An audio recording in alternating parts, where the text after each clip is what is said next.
চলো বন্ধুরা, আজ তোমাদের সঙ্গে আমি শেয়ার করি একদম ঝটপট প্রেসার কুকারে তৈরি হয়ে যায় এরকম একটি biryani recipe. No chicken, no mutton.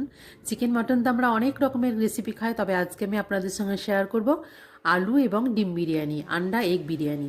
Pressure কুকারের টেস্টের কোনো রকম পরিবর্তন হবে না, একদম ঝটপট একটা সিটি মারলেই কিন্তু আমি এখানে রেডি করে ফেলবো। তো চলুন প্রসেসটা দেখে নিই।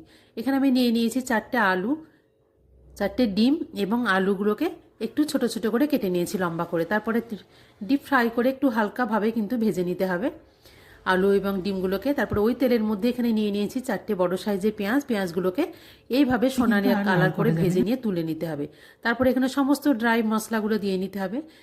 ড্রাই মশলাগুলো যখন একটু গন্ধ ছেড়ে আসবে তখন এখানে হলুদটা দিয়ে আদা রসুন 1 থেকে 1.5 চামচ পরিমাণ দিয়ে দিয়েছি। একটু ভাজা ভাজা হয়ে গেলে এখানে একটা টমেটো পেস্ট, আপনারা চাইলে টমেটো পিউরি বা টমেটো কেচাপও ব্যবহার করতে পারেন।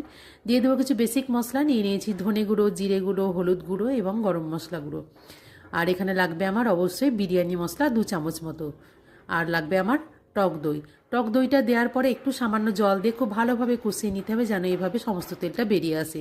তেল বেরিয়ে আসলে কিন্তু এর মধ্যে আলু এবং ডিমগুলো আগে থেকে ভেজে রাখা দিয়ে আলু এবং ডিমের সঙ্গে মশলাটা খুব ভালোভাবে কিন্তু এইভাবে মাখিয়ে নিতে হবে।